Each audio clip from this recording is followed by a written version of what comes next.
धर्म की अधर्म का प्राणियों में विश्व का गो माता की गो हत्या धर्म सम्राट जगत गुरु शंकराचार्य भगवान की धर्म सम्राट ज्योतिष पीठाधीश्वर महाराज की धर्म सम्राट द्वारिका शारदा पीठाधीश्वर महाराज की वृंदावन बिहारी लाल की हर हर महादेव।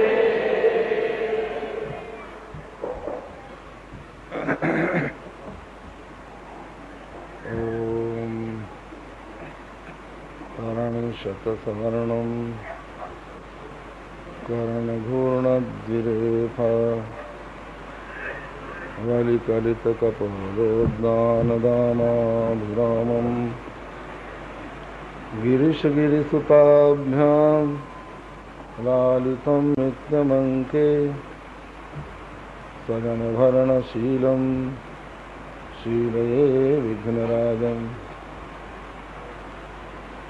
तारानायक शेखराय जगदाधाराय धाराधर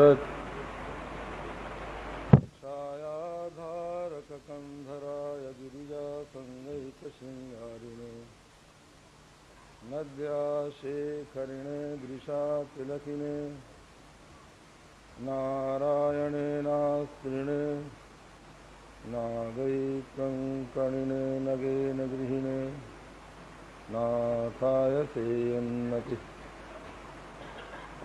मानापनोदन विनोदनते गिरीशे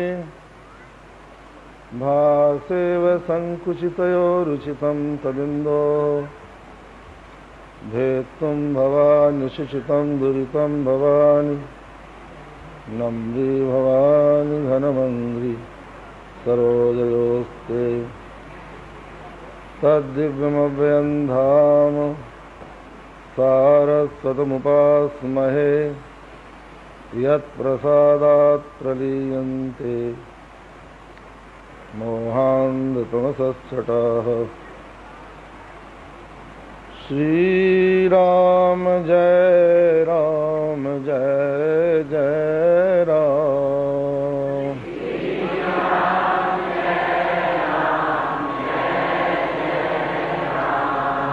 श्री राम जय राम जय जय राम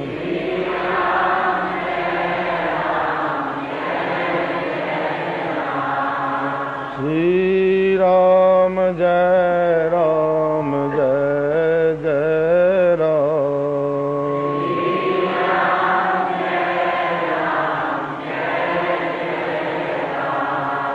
श्री राम जय राम जय जय राम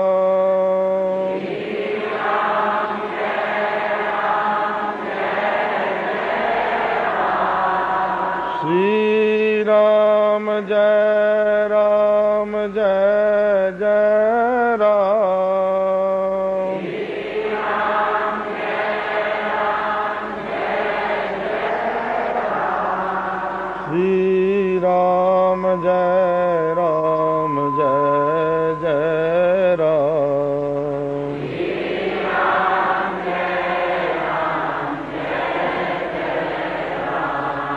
श्री राम जय राम जय जय राम श्री राम जय राम जय जय राम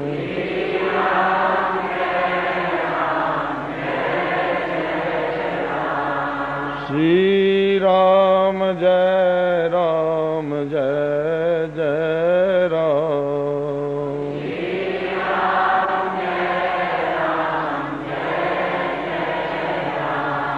धर्म की अधर्म का प्राणियों में विश्व का गो माता की गो हत्या हर हर महादेव। समुपस्थित महात्मा वृंद, विद्वद वृंद, देवियों, सज्जनों, समवेत हुए हैं। जब मनुष्य के जीवन के पुण्यों का उदय होता है, परमेश्वर की कृपा होती है, तभी उसको सत्संग लाभ मिलता है। धन्य घड़ी सोई जब सत्संगा, वही घड़ी धन्य है जब प्राणी को सत्संग प्राप्त होता है।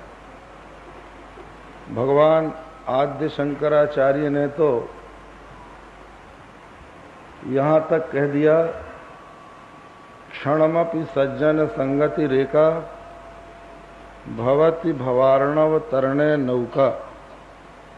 इसका अर्थ है एक क्षण मात्र की सज्जन संगति ही संसार समुद्र के लिए नौका बन जाती है।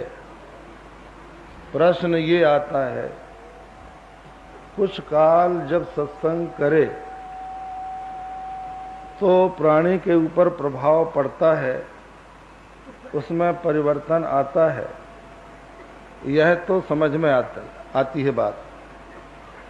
पर क्षण मात्र की सज्जन संगति भव सागर से पार करा देती है, ये सहसा समझ में नहीं आती। परंतु आचार्योक्ति है। भगवान आद्य शंकराचार्य ने प्रश्नोत्तरी में, अपने चरपट पंजरिका में कहा, क्षणमपि सज्जन संगति रेखा भवति भवार्णव तरणे नौका। तो इसका अभिप्राय यही है कि ये संसार उनकी दृष्टि में स्वप्न है।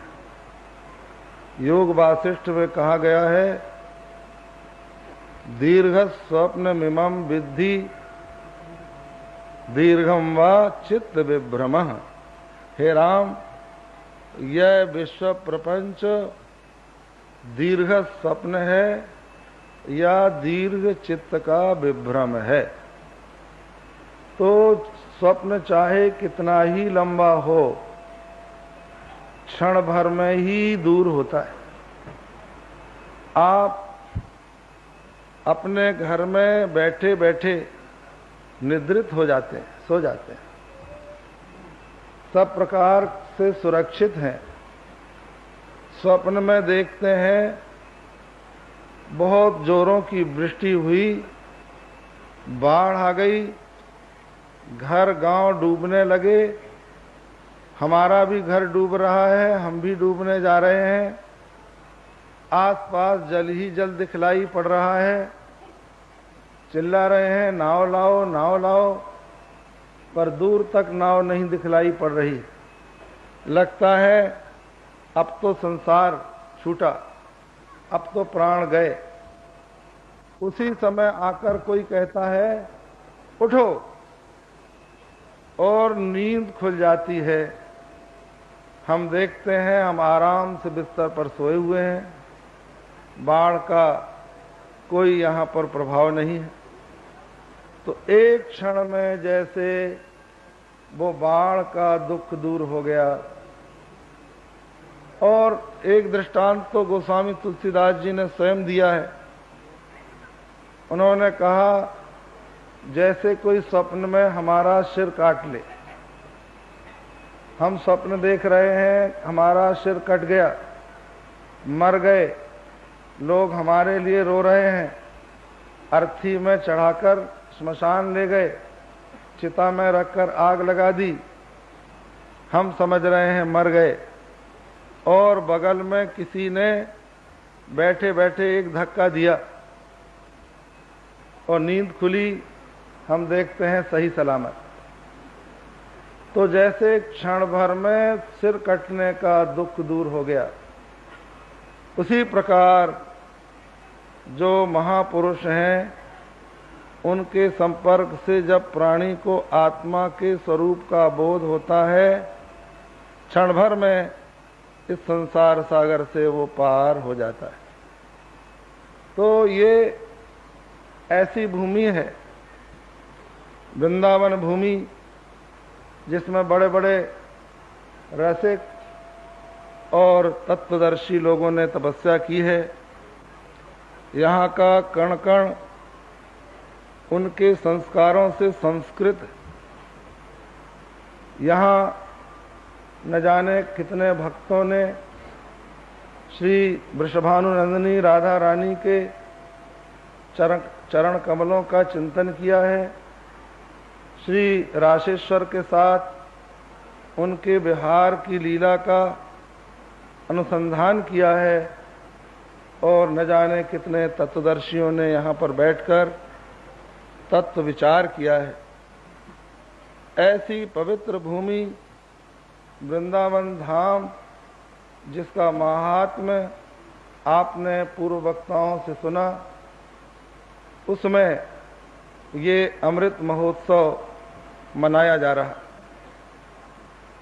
पिछली बार फाल्गुन में जब हम यहाँ आए थे, स्वामी जी से भेंट हुई, इनके मुख से निकला कि अब ये शरीर 75 वर्ष का हुआ। तो हमें लगा कि कुछ उत्सव इस संबंध में होना चाहिए, और वो मन की कल्पना आप सब भक्तों ने साकार कर दी। इतना सुंदर यहाँ पर उत्सव हो रहा है। महाराजा श्री अस्वस्थ हैं, फिर भी वो आप सबके बीच में बैठते हैं, महात्माओं की बातें सुनते हैं, सुनाते हैं। हम लोग बहुत दिनों तक साथ रहे। एक बार कर्णवास से पैदल यात्रा की, हरिद्वार तक गए, मधुकरी मांगते हुए। बीच में कई घटनाएं आईं। एक स्थान पर तो लोगों ने हमको ये कहकर पकड़ना चाहा कि ये तो हमारे घर का है। दोपहरी में ही हम लोग भागे वहां से, छोड़ते ही नहीं थे। सब लोगों ने घेर लिया। हरिद्वार पहुंचे, वहां पर उस समय बड़े बड़े मंडलेश्वर लोग थे, विद्वान लोग थे।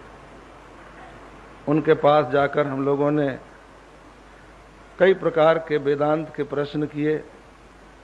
महाराजा श्री साथ में रहते थे और प्रश्न हम करते थे। उन्हीं दिनों गीता प्रेस के संस्थापक सेठ जयदयाल गोयंदका से भी बहुत चर्चाएं हुई, वेदांत की बातें हुई, बहुत कुछ चिंतन हुआ। एक बार हम लोग उत्तर काशी पहुंचे। उत्तर काशी हम लोग जा रहे थे, सीधे रास्ते से एक महात्मा आ गया, कहने लगा महाराज पगडंडी से चलिए तो जल्दी पहुंच जाएंगे। तो हम लोग एक पहाड़ी से उतर पड़े। स्वामी जी का शरीर स्थूल था। थोड़ी दूर नीचे जाने के बाद जब लौटकर देखा तो बहुत नीचे आ चुके थे। अब ऊपर चढ़ना भी कठिन था और आगे भी पहाड़ी दिखाई पड़ रही थी। स्वामी जी बोले कि स्वामी जी ये तो पगडंडी नहीं है, ये पागल डंडी है। इस साधु ने तो बुरा फंसाया। खैर हम लोग किसी तरह से उत्तर काशी पहुंचे। वहां भी अच्छे अच्छे महात्मा मिले। एक बड़े अच्छे महात्मा थे स्वामी ब्रह्म प्रकाश जी। उनके पास गए। उन्होंने कहा महाराज कुछ दिन यहां पर रहिए। बड़ा अच्छा दृष्टांत दिया, अभी भी याद है।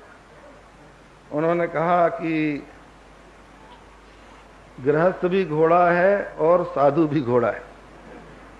तो गृहस्थ ऐसा घोड़ा है जिसके अगाड़ी पछाड़ी दोनों बंधी है,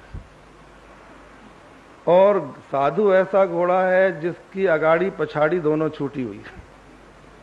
तो गृहस्थ रूपी घोड़ा यदि किसी प्रकार आगे की रस्सी तोड़ भी ले, फिर भी वो पीछे की रस्सी तोड़ने में असमर्थ रहता है। और साधु ऐसा है कि ना उसके आगे बंधन है, ना कोई पीछे बंधन है, किसी प्रकार की कोई कल्पना नहीं है, किसी प्रकार स्वदेश का कोई अध्यास नहीं है। महाराज उड़िया बाबा कहते थे एक स्वदेशाध्यास भी होता है। मनुष्य कहीं भी चला जाए उसको कभी कभी अपने घर की याद आती है। एक महात्मा को हम लोगों ने देखा, बड़े वेदांती थे, बीमार हुए, इतने बीमार कि अब उनका शरीर छूटने ही वाला था। अपने भक्तों से कहने लगे, मुझे मेरे घर पहुंचा दो। बेचारों को पता ही नहीं था लोगों को कि इनका घर है कहाँ, लेकिन याद आ गए। तो ये स्वदेशाध्यास लोगों में होता है, लेकिन जो तत्वदर्शी होते हैं उनके मन में नहीं होता। तो महाराज श्री के साथ हम लोगों की अनेकों यात्राएं हुई, अनेकों प्रकार के विचार चले, और हम जो इनसे प्रभावित हुए वो इनके विचारों के कारण। बहुत सुंदर, बहुत ही सूक्ष्म रीति से ये भक्ति की भी बात करते हैं, समझाते हैं, समझते हैं, और वेदांत की भी। वेदांत का जो अजातवाद है, तस्माद् न जायते किंचित, कुछ भी उत्पन्न नहीं हुआ। मांडू के उपनिषद के प्रवचन के समय इनसे बहुत बार सुना। महाराज श्री उड़िया बाबा भी अजातवाद की ही चर्चा करते थे। वे तो उसके नीचे सोचते ही नहीं थे। उनका तो ये कहना था कि दृष्टि सृष्टिवाद ही सिद्धांत, एक जीववाद। एको द्रष्टासि सर्वस्य मुक्त प्रायोसि सर्वदा, अयमेव हि ते बंधः द्रष्टारम पश्यसीतरम। तू एक ही समस्त प्रपंच का, दृश्य का दृष्टा है, मुक्त प्राय है। यही तेरा बंधन है कि तू अपने से भिन्न किसी और को दृष्टा देखता है। तो उनका तो ये कहना था कि महात्मा यदि कोई है तो भी मैं ही हूँ, ब्रह्म भी मैं ही हूँ, गुरु भी मैं ही हूँ। अपने से अन्य किसी वस्तु में आस्था रखना ही अज्ञान का प्रतीक।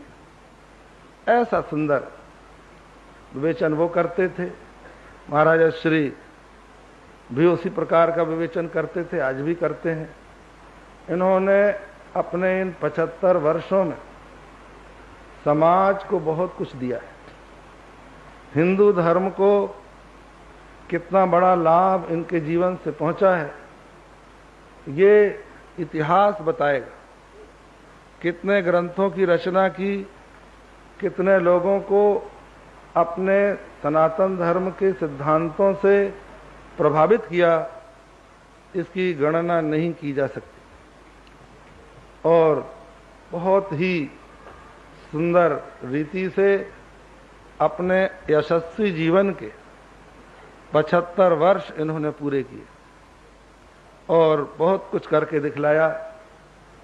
आज आपने सुना कि धर्म के संबंध में कई प्रकार की भ्रांतियां फैल गई हैं। लोग कहते हैं धर्म तो लड़ाई झगड़े की चीज, धर्म के कारण परस्पर वैमनस्य बढ़ता है, हिंसा होती है, इसलिए ये स्टंटे कोई खत्म करो। कुछ लोग कहते हैं अध्यात्म के चिंतन से लोगों के मन में इतनी अंतर्मुखता आ जाती है कि वे लोग इस लोक के संबंध में कुछ नहीं सोचते, और इस लोक के संबंध में जब सोचते नहीं तो देश की भौतिक क्षेत्र में उन्नति में बाधा पड़ती है। और कुछ लोग तो कहते हैं देश की जो परतंत्रता आई उसका कारण हमारे दार्शनिकों की परलोक परता थी। परंतु ये दोनों ही बातें गलत हैं। आज कुछ ऐसे समुदाय ने, जिनको हम पंथ कह सकते हैं, मजहब कह सकते हैं, मत कह सकते हैं, उन्होंने अपने पंथ को अपने किसी सामूहिक स्वार्थ का साधन बना लिया है और वे उसके लिए उसका उपयोग करते हैं। तो ये धर्म का दोष नहीं है, ये उस समुदाय का, उसके पीछे जो स्वार्थी लोग हैं उनका दोष। वस्तुतः धर्म मनुष्य के चरित्र को, विचारों को उन्नत बनाता है, उत्कृष्ट बनाता है और राग द्वेष को समाप्त कर देता है, वैमनस्य को समाप्त कर देता है। और उसी धर्म का जो सार तत्व है, जिसको हम लोग अद्वैत दर्शन कहते हैं, तत्व ज्ञान कहते हैं, उसमें तो विजुगुप्सा के लिए, घृणा के लिए कोई स्थान ही नहीं। उसमें तो ब्रह्मा से लेकर पिपीलिका पर्यंत समस्त प्राणियों में एक ही सद्घन चिद्घन आनंद घन ब्रह्म का दर्शन होता है। कौन किससे द्वेष करे, कौन किससे घृणा करे। तो इस प्रकार की स्थिति जहाँ के तत्व दर्शन में हो, वहाँ वो लड़ाई झगड़े का कारण बने, ये संभव नहीं। जहाँ तक परलोक परता की बात है, ये भी मनुष्य के लिए आवश्यक। एक दृष्टि से आप देखें तो आज जो देश का और विश्व का पतन हो रहा है, वो केवल इसी जीवन के संबंध में सोचने के कारण हो रहा है। मनुष्य ये चाहता है कि जो कुछ मैं अभी कर रहा हूं, इसका फल मुझे इसी जन्म में मिल जाए, और जब नहीं मिलता तो वो निराश होकर हिंसा का आश्रय लेता है और अनैतिकता का आश्रय लेता है। यदि उसको किसी परम सत्ता पर विश्वास हो कि मेरे किए सत्कर्म व्यर्थ न जाएंगे, तो वो संभवतः अन्यायपूर्ण मार्ग पर न चलेगा। यदि उसको इस बात पर विश्वास हो कि एक ऐसी सत्ता है जो इस जगत के मूल में रहकर इसका नियंत्रण कर रही है, जिसको अंतर्यामी कहते हैं, परमात्मा कहते हैं, और वो सदा न्याय का, धर्म का ही पक्ष लेती है, जो सदाचार पर चलने वाले निर्बलों के पीछे उनकी रक्षा के लिए खड़ी होती है, जिसको हम परमात्मा कहते हैं, भगवान कहते हैं, इस पर विश्वास हो जाए तो स्वाभाविक रूप से मनुष्य के मन में जो अधैर्य है, सुख के प्रति, सुख की सामग्रियों को छीनने और झपटने के लिए जो उसके मन में तत्परता है, वो कम हो जाए। ये संभव नहीं है कि समस्त प्राणियों को एक सा भौतिक सुख मिल सके। अगर प्रत्येक व्यक्ति ये चाहे कि हम दूध के साथ केसर पिएं, तो संसार में इतनी केसर होती ही नहीं कि लोग पी सकें। इसी प्रकार बहुत से ऐसे विषय हैं जिनकी उपलब्धि सभी को नहीं हो सकती। ऐसी स्थिति में तृष्णा क्षय ही मनुष्य की शांति का उपाय है, जिसको हमारा धर्म बतलाता है, हमारा अध्यात्म, हमारा दर्शन शास्त्र हमको सिखलाता है। इसी बात को भगवान शंकराचार्य ने भी कहा, तृष्णा क्षयः स्वर्ग पदम किमस्ति। स्वर्ग का पद क्या है? तो बतलाया तृष्णा क्षयः, तृष्णा का क्षय। तो ये है हमारा सनातन धर्म, हिंदू धर्म। आज जब कोई हिंदू धर्म की बात कहता है तो उसको उसी रूप में ग्रहण करना चाहिए कि ये एक ऐसा विशाल धर्म है, एक ऐसी विचारधारा है, ऐसी एक पवित्र जीवन प्रणाली है जो अत्यंत उदार है और जिसको मानने वाले समाज के बीच में सभी प्रकार के विश्वास के लोग अपने अपने विश्वास और आस्था के अनुसार ईश्वर की आराधना करते रहें। अब ऐसी उदार विचारधारा को यदि प्रोत्साहन नहीं मिलता है, उसका हनन होता है और दूसरों के समान संकीर्ण विचारधारा के लोगों की कोटि में उसको रखा जाता है, तो स्वाभाविक रूप से उस समाज के चिंतकों के मन में एक क्षोभ का सर्जन होता है जो नहीं होना चाहिए। तो इन सब दृष्टियों से महाराजा श्री ने अपने विचारों के द्वारा उस महान हिंदू संस्कृति सभ्यता का, विचारधारा का पोषण किया है और कर रहे हैं, जिसकी आज के देश को और विश्व को नितांत आवश्यकता है। इसलिए हम तो भगवान बांके बिहारी श्री राधा रानी से, जिनका ये क्षेत्र है वृंदावन धाम, प्रार्थना करेंगे कि महाराजा श्री चिरायु हों और इनकी अस्वस्थता पूर्ण रूप से दूर हो और इसी प्रकार ये समाज का मार्गदर्शन करते रहें। बस आज इतना ही कहकर अपना प्रवचन हम पूर्ण कर रहे हैं।